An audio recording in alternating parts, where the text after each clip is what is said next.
Hi, my name's Alex Copeland and I work with Richard Fairbairn and the Online Success Model team, and this is our course on Facebook marketing. 10 common Facebook marketing mistakes. 10 very common marketing mistakes even promotion veterans commit on Facebook. It seems like even the very best of us are not immune to making these common mistakes. So it's a good idea if you want to save a lot of time and effort and money at this point to become aware of them.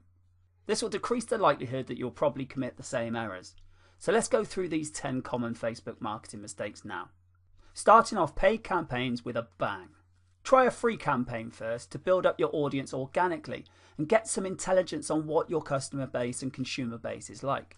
Then you should have the information you need to put together a proper paid marketing campaign. Start low and slow. Now the worst thing you can do is jump in with a massive budget and absolutely no clue how this works. The best way is to start low and slow and build up from there and not waste all that money. Starting up a campaign with an immature page. Now if your page is really new or there's just really not much going on in that page yet, then you might want to hold off on doing a paid campaign. The thing is, you simply don't have enough target audience profile information to base a successful paid campaign on, so it's a waste of time.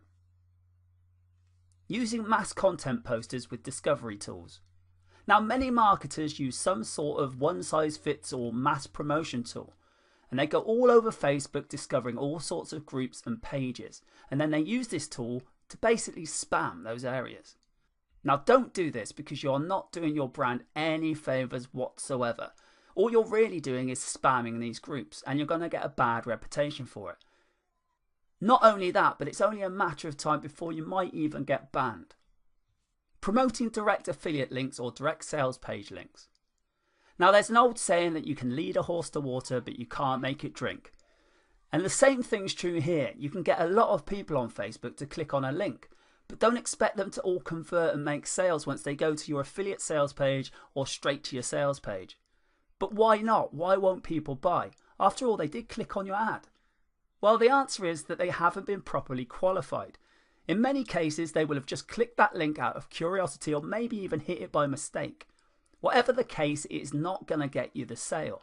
Posting direct links is not the way to go. You have to build up confidence, you have to build up rapport, you have to build up trust. Once you've done that and they click on your link, they're going there with the intention that they know and like you, and you're much more likely to get conversions. Pulling random content and curating it based solely on keywords. Now you can't just be lazy and just set Facebook publication tools up to just put any and all content from Facebook that has something to do with your keywords and then just blast it out everywhere. This is just spamming, and why would you do that? You have to be very deliberate and careful regarding the kind of content, whether curated or not, that you associate with your brand. It's very easy to get a bad reputation. Rotating and republishing the same content over and over again. Have you ever gone on your Facebook page and it just seems like all the content got reposted over and over again, all within that very same day? Now there is an idea behind this practice, and that's that the more a Facebook audience member sees your content, the more likely they'll click through. Which in itself is kind of okay, but the fact is if you do this and just regurgitate the content, it looks like you're just spamming your page fans. So don't be surprised if they get fed up with this and they unlike your page. Wholesale optimization of ads. Now another common rookie mistake on Facebook involves paid ads. Now if you go in and you see that one of your ads is simply not performing, then it's very, very tempting to just come up with a brand new ad set and just completely replace them. It's something that looks completely different, but when you do this, you don't know which part of the new ad is succeeding or failing. Because you've changed it all in one go, you're basically taking shots in the dark. Now if your ad performance does improve, you have no idea what caused it. You have no idea what tweak it was that made it actually improve. You have to have something in place to be able to track what improvement causes what reaction. Ultimately, you need to see where the click-throughs and the conversion rates are coming from, and simply swapping out the entire ad set or the entire ad doesn't give you the information that you need to make these decisions. Copy and paste competitor ad strategy. Now some marketers are so lazy that they would just look at their competitors and just copy all of their ads. Now, of course, they may not copy it word for word, but they still end up failing badly. How come though? Well, your competitors are going to have spent a tremendous amount of money and time optimizing their ads that are showing. The fact that they're showing as regularly as they are means that those ads work. However, what you don't get is a competitive advantage by just copying them wholesale. You can't just copy someone's ads without knowing what you're doing. Thing is, it may only be a certain portion of your competitors' ads that truly deliver their results. And if you don't know what you're doing and you don't know what portion of ads are working for them and you can't tell why, then you're basically taking a wild stab at your ad design. You may be saying the wrong things at the right time, or you're saying the right things to the wrong people. Either way, you end up failing. Quitting with paid marketing too early. Now, many rookie Facebook marketers have a one-time, big-time mindset. They've heard how awesome and fantastic Facebook traffic is, so they put together some hard-earned money capital to run an ad campaign.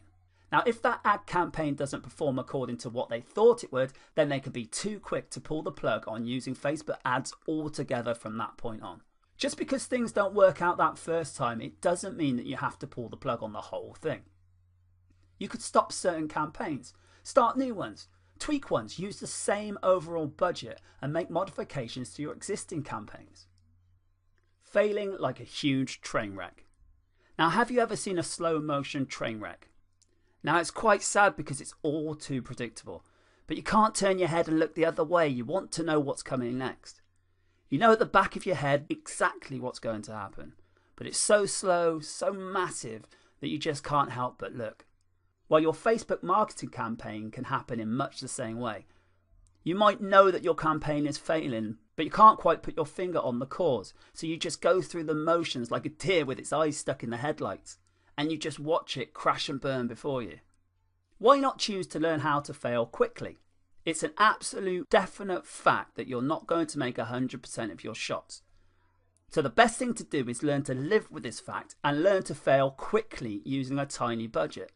This way you can run loads of different experiments, even though the vast majority of them might be failures.